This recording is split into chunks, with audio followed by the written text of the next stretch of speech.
Welcome. In front of me is a Huawei MatePad 12X, and today I will show you how you can capture a screenshot on this device.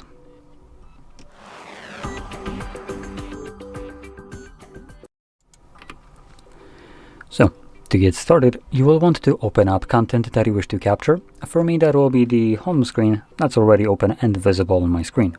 Just make sure that whatever you want to capture is right now visible on your screen. Once it is, you will want to hold your power button and volume down at the same time. I didn't press those, like I said. There we go. And you can see when you do that, it gets you this pop-up with share and what was the other option? Share and scroll. So you can utilize a scrolling screenshot if there's content that can be scrolled. On the home screen, you can see there's nothing to scroll down on. But for instance, if you were to open up something like a web browser, and I don't know, open up some news feed, you can most likely scroll down on there, and that button would allow you to basically capture continuously, like elongating a screenshot till you press the display to stop it.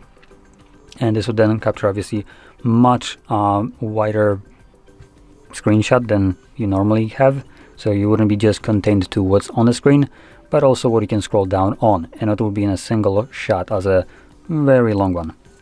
So once you capture any kind of screenshot, you can then find it in your gallery application. Just go back. Typically, you would be located in the Photos tab, like this one, and your screenshots will show up in here.